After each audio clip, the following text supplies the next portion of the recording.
What is up guys, Wraec is here with a new video, and today we can finally talk about Mareia, specifically her Transcendence version, because we got this skill preview for her today, and I'm honestly hyped for this hero. Before we get into that though, I will do a live stream on Friday, 6 PM Middle European time. I will of course post an announcement for that in my live stream tab on my Discord, and I will put the link to that tomorrow probably, not today, in the pinned comment down below. So definitely check that out. Hit that subscribe button if you really don't want to miss the stream. That is the best thing that you can do also to support me. And with that, let's get to Mareia's most interesting skill.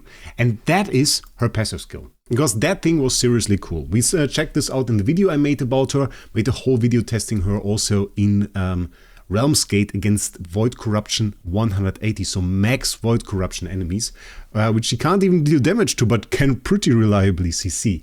So she has this skill effect called Azure Wave Rule, which reduces the owner's attack by 45%, which is great. And then we have, she can inflict that pretty easily on most enemies, and throughout like 2 or 3 rounds she will apply it to every single enemy.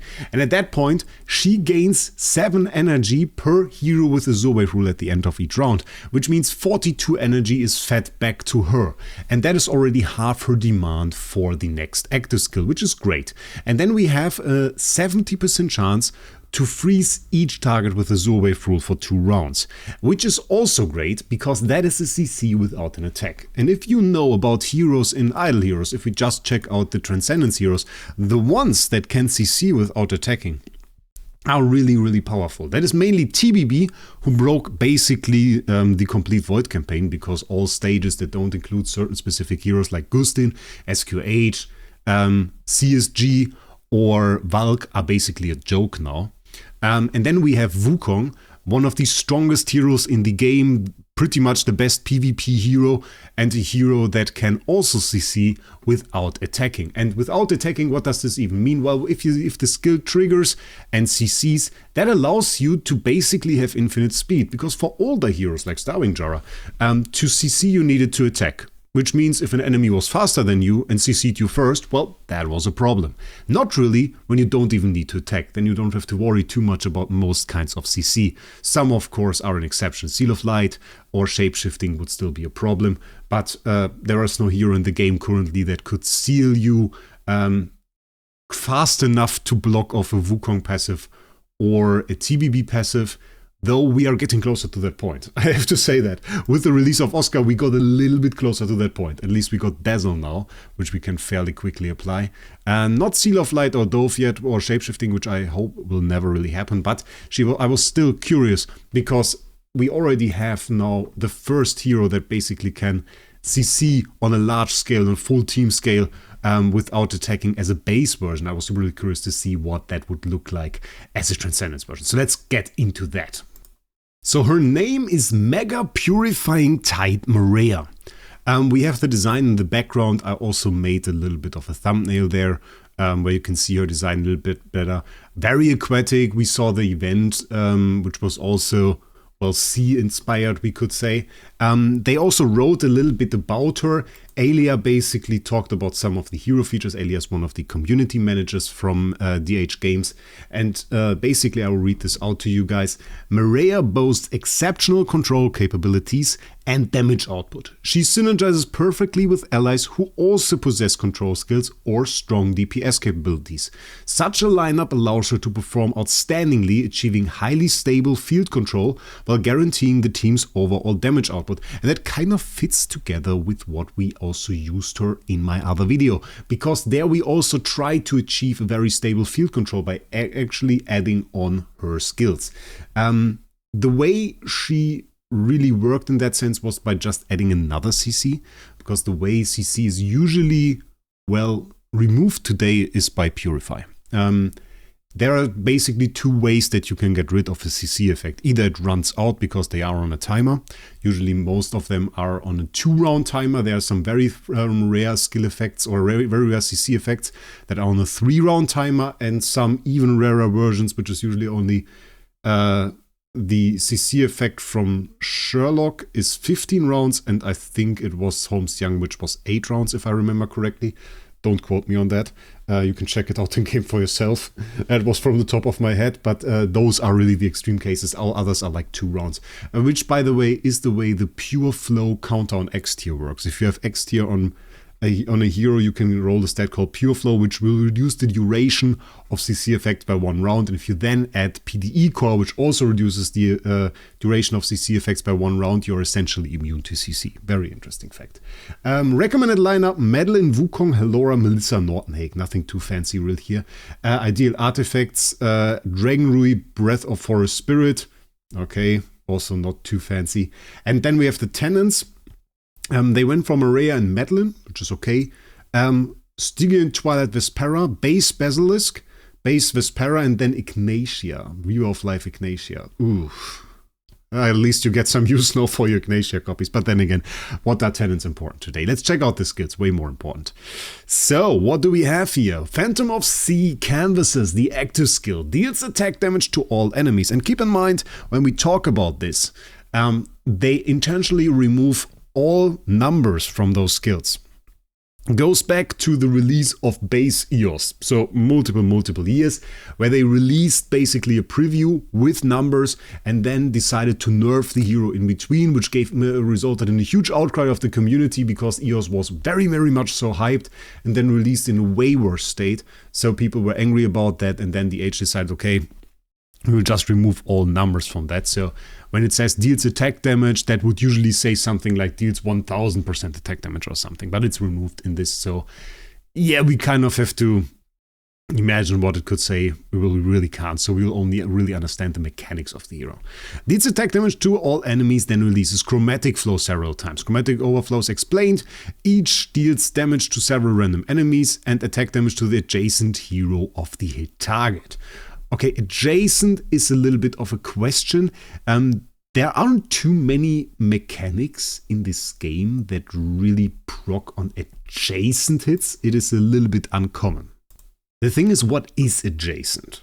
I would say if we have our lineup, that if we have like a Wukong in the back row and we have 2 heroes, those are not adjacent to Wukong right now. Even though in-game they would be displayed like right in front of him. If we put him like this, I would say that is adjacent. So we haven't really too many cases where it is. I don't even know if there's a single other hero where we have an adjacent mechanic. Maybe on Ignis. Do we have one on Ignis? Let me quickly check that out. Because Ignis also had very weird targeting. Where is she? There. Position in the forward slot is what they called it. Nearest ally whose lineup position is in the forward slot. Okay, yeah, good. So already a little bit of a mystery. We'll have to test that who is really hit by it. If the adjacent target has Stain, another one of her skill effects, additionally deals damage equal to a certain percentage of the target's max HP to that target. This can trigger only once per target per round, so even if we hit other heroes that are adjacent to that same unit, this will only be triggered once, and afterwards increase the duration of all control effects carried by all enemies by a certain number of rounds. So, starting off with that, with the damage, it is a little bit of a weird limitation here, that we can only trigger this HP-based damage once to the enemy, to the same enemy, so the damage in that is kind of limited. Had me a little bit confused, if I'm honest, because I thought the idea of just like having a hero that can super high roll. Imagine you trigger this chromatic overflow, let's say you trigger 10 times, and you hit exactly the right enemies to trigger the HP-based damage 10 times on the same enemy. And you absolutely one-shot that unit. That would be cool. So, I don't know. I don't know if that is the right decision or if that is going to make this unit rather boring. Then we have the extension of the control effects. And as I said before, it can be an interesting effect because essentially what it means is the enemy has to purify your control effect. And if they don't, then, well, the duration will be extended. And if she continues to basically do active skills, control effect will likely never end, even if there's only one round. If she does that, if she hits every single enemy and basically extends the control effect on all of them just by one round, that would mean that the control effect would never end, and thus she could keep them infinitely CC'd unless they purify it. We of course have multiple ways to get rid of CC. preventive methods like PDE, which she increases your control immunity, other ways to increase your control immunity, and then also like more active versions where we have LBRM, for example, that can remove CC on heroes as long as she has energy, or under conditions PDE when the enemy attacks, so that is also an option. So under those circumstances, even if you have a 15 round CC, it wouldn't really matter, it would be removed. So those are options, and then of course we have multi-purify. If you have an able infusion, then you can also purify 2 CCs at once, so that would also all be ways to get rid of that. So even if we see a more control meta, that would be not necessarily the end of it. There is also an imprint infusion that removes CC as soon as it's inflicted. So those are all options to do that. What had me confused though was that even though this hero is announced and was kind of seen by us as a hero with that is probably and likely to be to CC, we don't have actually any CC in this active skill. This active skill is pure damage, at least from the stuff that we see, and a little bit utility with the extension of the control effects. So that overall is already rather confusing to me. But I guess, I mean, we also were looking at the passive skill before for Mareia that CC'd, so that is another thing. Then we have the basic attack. Attack several times, each attack deals attack damage to several random enemies, reduces the target's control immunity. Control immunity debuff is valuable, so that's good.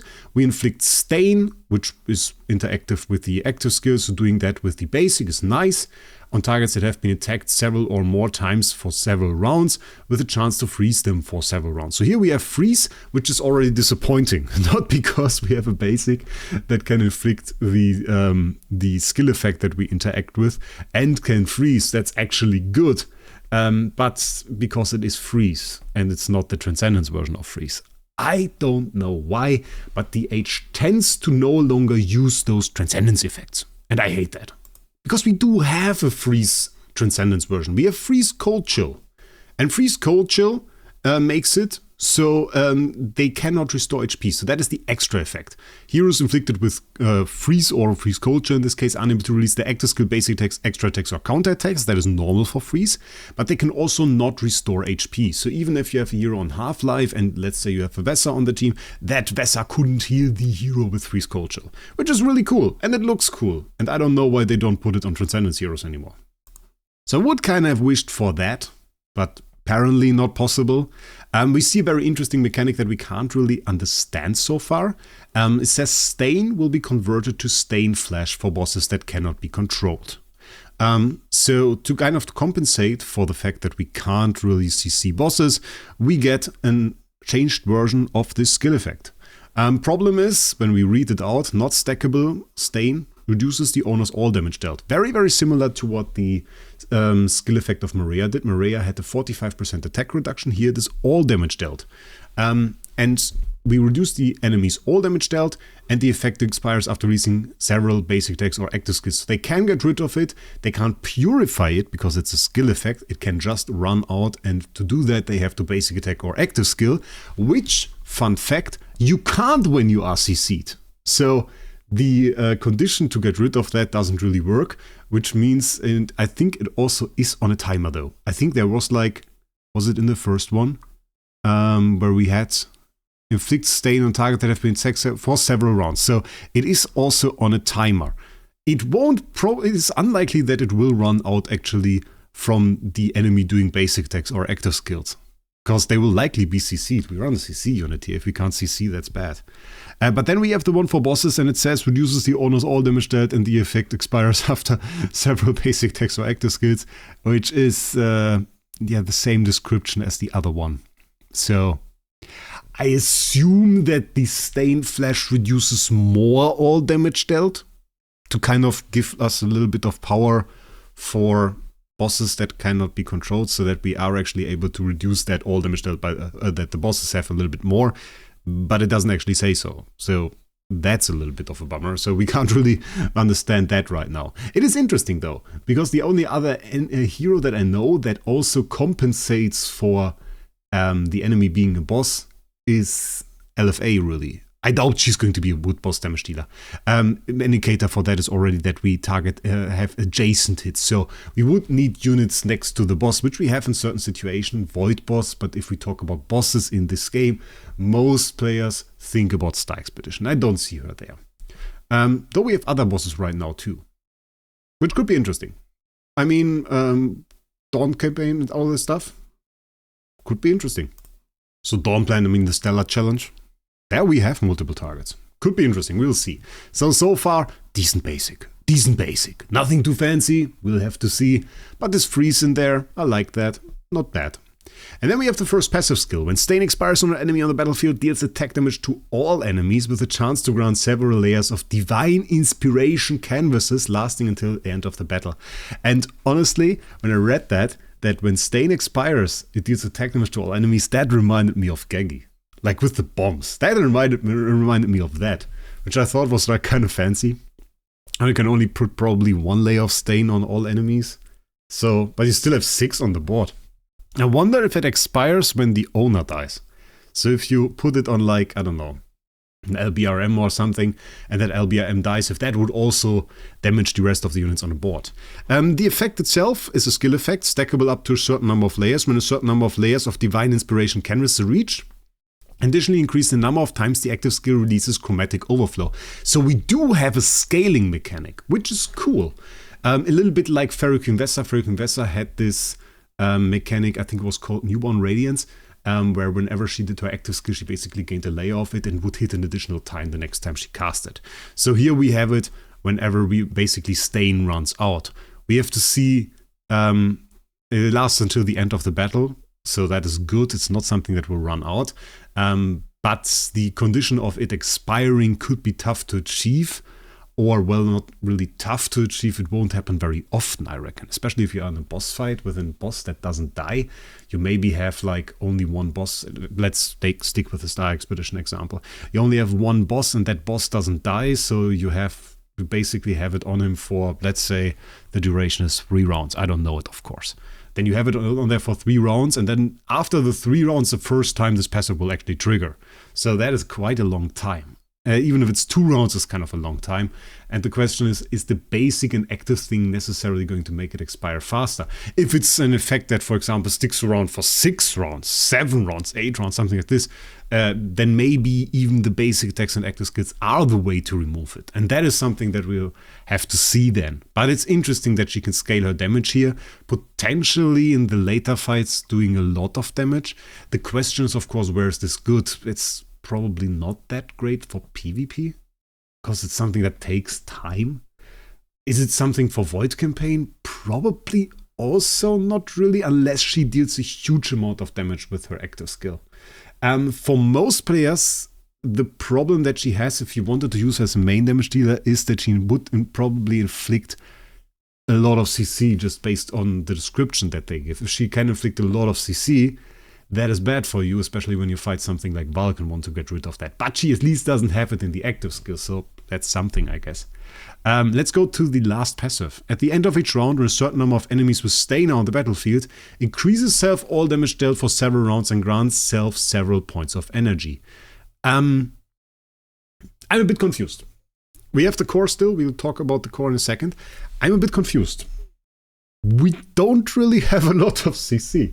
They describe her as Mareia boasts exceptional control capabilities and damage output. Nothing in this skill set says exceptional control capabilities, like, well, damage output maybe, but exceptional control capabilities just aren't there. The only time we mention CC is in the basic. And of course, Artois on Discord already pointed out, it might be in the sublimations. But that's a weird place for it. I would rather argue, I kind of have the idea that this skill description might be incorrect, but it's the up-to-date one that is out there, so we'll have to see about that. I kind of think something is missing here, because she's so close to the skill set of Mareia, probably more so than any other hero we had before.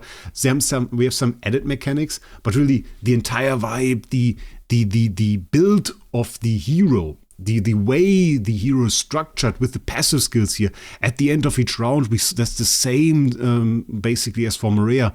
Then we have certain numbers of enemies with stain. Yeah, for Mareia the skill effect was called differently, but that's the same. We recover energy, same as with Mareia. And then we increase all damage dealt, which is added, but I kind of missed this part with, and then we CC the enemies, you know? That is kind of missing here.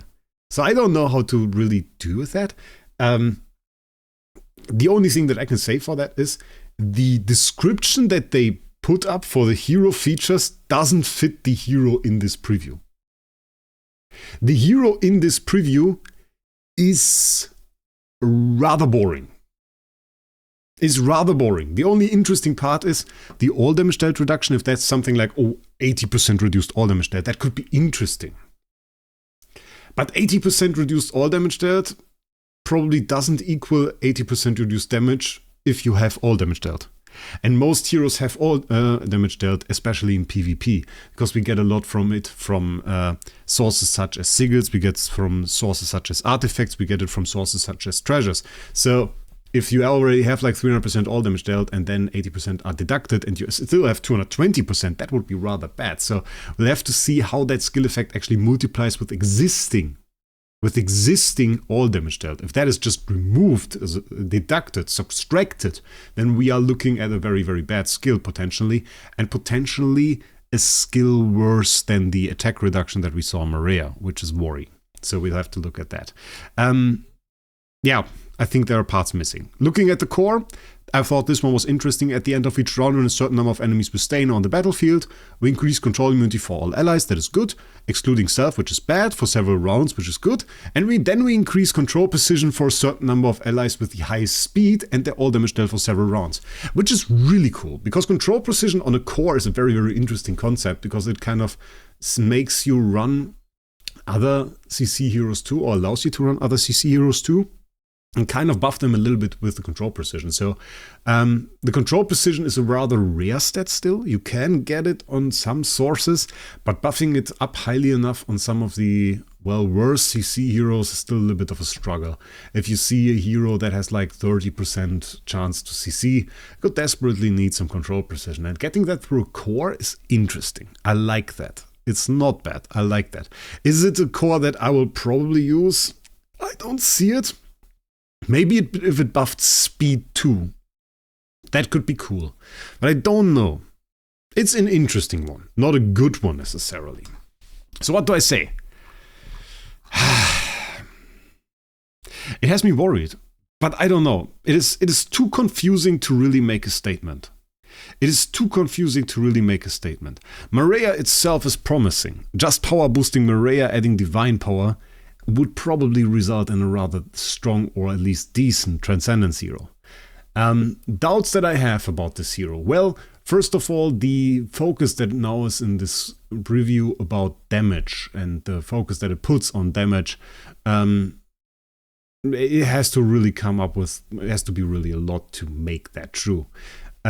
Right now, looking at her, it's not only that she resembles Ignatia a little bit, I'm kind of fearing an Ignatia level fallout on the hero, which worries me. Control is good, but end of round, we don't need a hero that can enhance or make our field control more stable. Our field control right now is stable when we just go and basically get ourselves a TBB.